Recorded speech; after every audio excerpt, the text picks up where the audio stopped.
Hello everyone. I hope you're well and welcome to this live training or just live video on this Tuesday morning here in Adelaide, South Australia. I'd love for you to let me know where you're joining from and when you're joining from when you watch this. Whether you watch the live or replay, let me know. I'd love to communicate with you and chat with you all so we can all come together and heal together. Because how cool is it when we can all be on this healing journey together? We can all go through the ups and downs of life and come together and heal as a collective consciousness, right? The way it should be, the way it's meant to be, right? Because, you know, we all crave that love and connection. So why not let's come together and create that love and connection with each other. So for those of you that are new here, I'll quickly introduce myself. So my name is Zoe Jean from Zoe Jean Coaching. And I am an anxiety and mindset coach, helping women to heal their anxiety from all over the world, focusing on everything you need to heal your anxiety in a long-term sustainable approach, where it's really simple, easy, and effective because it works with you, your body and mind, and your trauma, and you as an individual person and exactly what you've been through. It's not a set approach that you have to do it one way. It's about finding what works for you. So, you know, we focus on mindset work, we focus on body connection work, nervous system regulation and habits, and all in the body connection work and like the nervous system and mindset that comes, like there's a lot of trauma work involved in that, and that's kind of what this live's a bit about today, diving a little bit deeper into the trauma, because I feel like a lot of people look at trauma, you know, the wrong way, and the reason why they stay stuck in trauma for so long is because they're having like the wrong support to overcome that. Hi, thanks for watching. So yeah, basically, when it comes to, you know, trauma, a lot of people think it's actually, you know, what happened to us, but it's not actually what happens to us that causes trauma. It's how we experience it, what we take it on to mean, and if we have that, you know, that safe person, that place to be able to process it and, you know, move past it, right? So trauma is not actually the experience, is what we made it believe. If it was experience, would be able to, you know, get over it really, really quickly. And, you know, trauma is actually a survival mechanism. Like we go through a trauma and our brain and body stores it as a trauma as a way to survive and keep us on edge and it thinks it's keeping us safe by, you know, storing it and worrying about it. So that's our body's way when it goes into a dysregulated state to try and, you know, keep us safe and survival. It's a way to try and help us survive. So it stores in our body until we're able to release it. And a lot of us aren't, because we don't have that safe place or person. We don't understand it. We just don't have that, you know, because what actually happens during a trauma is that our nervous system goes into overwhelm. You know, we're feeling too many emotions at once. And, you know, it starts to store that, you know, emotion and energy in our body, survival stress. And if we don't have, you know, that supportive person, that person to process it and to move through it and to understand how to heal from a trauma, then, you know, we go into creating, you know, painful narratives about it. Like it means that I'm a bad person, or I'm not good enough, or I'm ugly, or bad things always happen to me, or X amount of like women or men or whatever can't be trusted. Like if you don't move through that trauma and process it, you'll begin to create painful narratives and beliefs, and then you'll then go in and orphan certain parts of yourself. So, you know, if you created the belief that, you know, that you're not good enough, then you'll orphan that part of you that feels you can be your authentic self, that you can go out and do what you want to do, that you can show up and, you know, find people that are worthy of you. So yeah, when 1 and 2 aren't completed, when the nervous system stays in overwhelm, and when, you know, the negative emotional energy and survival stress stays in your body, when it doesn't get resolved, when you don't come back to that healthy window of tolerance and a healthy regulated nervous system, then it creates the other 2, and it stays in your body. It stays in your body and in your mind, right? Where a lot of people focus on, you know, getting help from a psychologist or something, right? When a psychologist, when it comes to trauma, they only really focus on the head approach. And you can't think your way out of trauma, right? Like trauma is stored in our body and our mind. So we really need to focus on that head, that bottom up approach rather than the head approach, which a lot of therapists and stuff can work on. And that can actually make your trauma worse, right? If you're focusing on just a head approach and talking about it and trying to think your way to an outcome, because it actually can make you relive that trauma and can re-traumatize you and bring up other things as well.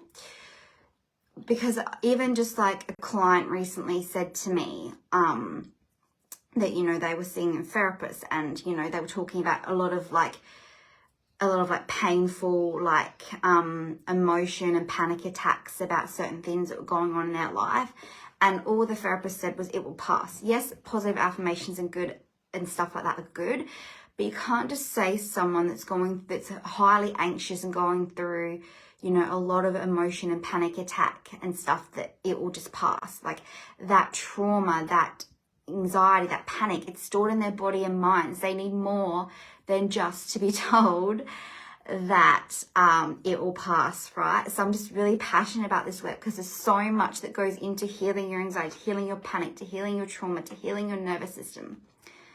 Because being in a dysregulated state and being stuck in trauma, essentially it's just your body saying it feels unsafe. It feels unsafe. It doesn't feel good enough. Certain parts of it have been rejected. And it hasn't had that support and that safe person or place throughout its life to feel safe, to kind of be yourself and to be able to experience, you know, happiness, inner peace, calm and everything like that. Because that trauma, that survival mechanism that you've been trapped in, is preventing you from doing so. So it's so important to, you know, work on all approaches when it comes to, you know, healing your anxiety and your trauma and your past, right? Not just to think that you can see a therapist and just talk about the problems or just do in the moment stuff, right? There's so much more to it. And that's why I include this as part of my program. I include trauma work, I include body connection work and nervous system regulation, because it all goes hand in hand. And, you know, there's different types of trauma as well. Like, acute trauma is when something happens in your life, when a particular thing happens in your life, whether it's a single event, whether, you know, it's a sexual abuse, you know, it's when a single event essentially, you know, becomes traumatic, like being in a car crash or, you know, breaking your leg or something like that. And, you know, there's also developmental trauma as well, which comes from your upbringing, like and a lot of times from your childhood, your developmental years from the age of 0 to 7. A lot of our trauma comes from there, from, you know, how our parents treated us, our parents' conditioning, what we experienced, everything like that. And it goes into, you know, your early survival patterns, like how you grow up learning to survive, and that can cause you to feel like developmental trauma and rage, and it can really get you to experience like an unhealthy attachment to certain things based on what you experience as well. So it's also important to experience that there's different types of trauma. So they're two of the main ones. So we really want to focus on, as I mentioned, that bottom down approach. But, you know, psychology, the way it focuses on, like, when it comes to just talking about the head, it's as if, like, when you look at it from a psychology part, it's like, it's pretty much saying you can heal a broken leg just by talking about it. That's essentially what it means. It acts as if you can heal your trauma just by talking about it. So, you know, talk therapy is a loop, right? It's a loop of keeping you stuck in that trauma and your thoughts and your experiences. So, you know, you get so distressed just over talking about it that you end up dissociating because it's so unsafe and it's causing more trauma. And it's just that ongoing loop, right? Instead of actually releasing that trauma from your mind and your body, you're just going over and over and over again, actually creating more, you know, more trauma and more stress and more panic. And quite often, it gets to the point where it's just too much. Your body can't cope anymore. That you go into dissociation, that you freeze, that you run away, that you go numb. So it's really important for us to instead look at doing a bottoms up approach. So it means when you heal from your bottom of your body up, right? You focus on your body, you focus on healing your body and your mind. You focus on feeling the emotion in your body and using your felt senses. Because essentially our trauma is trapped in our body and our mind, not just in our mind. And our body holds a lot of wisdom And a lot of the times it can contribute to, you know, illness and severe panic attacks and, you know, medical conditions and stuff coming out of nowhere, is because all of that trauma and that emotion is trapped inside our body. So it's really, really important to find someone such as myself that can help you actually treat your trauma and, you know, your past and your anxiety, panic, whatever it is that you're going through the felt senses, through the trauma senses, feeling that trauma, feeling that emotion in your body that's been trapped because of the trauma, and feeling through that and finding a safe place to feel safe, to process that and see what that means, and begin to explore that and kind of peel back the layers of that to be able to heal it and move past it. So a traumatic response happens in the body, and it's when our body is, you know, trying to tell us something. Like the trauma response happens in our body, and it tells our body that this situation's not safe, that we're unsafe, and it all starts with that feeling we get in the body, and that feeling in the body causes an emotion in the body, and, you know, that emotion in the body causes a thought, and then our thoughts create our actions, and our actions create our behaviors, right? See, a lot of people also think that, you know, that they're just broken, right? That something's wrong with them and that they just have bad behaviors. But our trauma creates our behavior. Our behaviors are a sign of what we've been through in our lives, of the trauma we've been through, our upbringing, everything we've been through. And being trauma-informed is really important as well. And when you're trauma-informed, you don't just look at someone's behaviors and think that something's wrong with them or they're not a good person or whatever. You look at their behaviors as what they've been through. You look at their behaviors as it's because of something that they've been through, and you peel back what they've been through to work out why they're acting in the way that they're acting, rather than just looking at their behaviors and judging them on that and calling them names from that. Because it's also so important to recognize your identity here, because don't identify people as their behaviors, identify them as what's beneath that. They're experiencing these behaviors due to past conditioning. They're not an anxious person or depressed person or an aggressive person. They're experiencing that based on trauma and things that they've been in throughout their life. So that's really important as well. And that's what keeps a lot of us stuck, because we identify as our trauma, we identify as our behavior, we identify as our medical condition. And, you know, if we identify as that, then that's gonna make that belief and how we're showing up so much stronger, because part of my work is also working on the subconscious mind. And our subconscious mind makes everything that we believe to be true, and it scans the universe, it scans the world, looking for everything to prove that belief right. You know, if you have the belief that from childhood maybe you were let down by a parent, you were let down maybe by your dad and you're a female, you might create the belief that men can't be trusted, right? So then you'll find it very hard to find a successful long-term relationship. You always feel let down, you know, you'll lack trust, and therefore you will actually attract people that aren't going to treat you right, that are going to let you down, because that's your subconscious mind belief. So your subconscious mind belief finds what it creates, because our subconscious mind doesn't like to make us a liar. So there's so much that kind of goes into this work, but that's why it's so important to kind of find, you know, the right support for you. So I hope all of this makes sense. You know, if you have questions, let me know. But yeah, it's so important to really focus on healing from that bottom up approach, focus on healing your body and your mind and your nervous system, and realizing that these all go together, right? Every feeling that you have in your body is for a reason. Instead of, you know, ignoring it, getting caught in your head and trying to logically think of the answer, feel it in your body. Feel what comes up, but also it's so important to have that safe place to do so, such as, you know, on a coaching call with someone, in a coaching container with me, right, where you've got that safe place to kind of express, to have support, to bring it up, see what's coming up, see what needs to be processed, what needs to be moved through as well.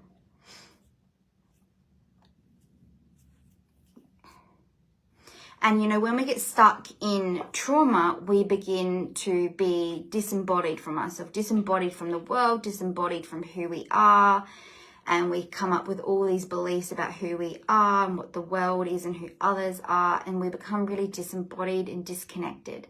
Well, we want to be embodied. We want to be embodied. We want to be who we're meant to be here. We want to show up how we want to show up. But of course, our past conditioning childhood conditioning, trauma, and all of that stops us from being that. And these beliefs that we create and that we hold on to also stop that. And the longer you believe a belief, the longer you hold on to a trauma, the worse it gets, right? There's people that went through a trauma at like the age of 5 or younger, and they're like in their 70s, and they're still dealing with that trauma now. That trauma is still affecting them. But the sad part is a lot of us are not aware of these, because these traumas are trapped in our body and are trapped in our subconscious mind. So this is also why, you know, therapy doesn't work, because therapy only focuses on the conscious mind. And you can't heal the unconscious unless you make it conscious. And without going through the tools needed to get into your unconscious mind, to get into your subconscious mind, and to get into your deep body, it's going to be very hard to do so. So, you know, therapy works on just logical and thinking and, you know, the conscious mind. You can't heal working with just the conscious mind when everything is stored in your body and in your unconscious mind. That's why, you know, you're constantly self-sabotaging throughout your life. Your conscious mind says, I want to create the life of my dreams. I want to make this goal. I want to do this. I want to do this. I want to do that. But your subconscious mind comes in and be like, oh, you can't have that. You're unworthy. You're not good enough. It's unsafe to make money. It's unsafe to kind of go after that job because you won't, you know, you'll lose a job, or you'll get judged if you don't get it, or it's unsafe, you know, like all of this comes up and controls our life, right? Unless we find that support to kind of move past that and understand that and bring awareness to it, because you can't change anything that you're not aware of, right?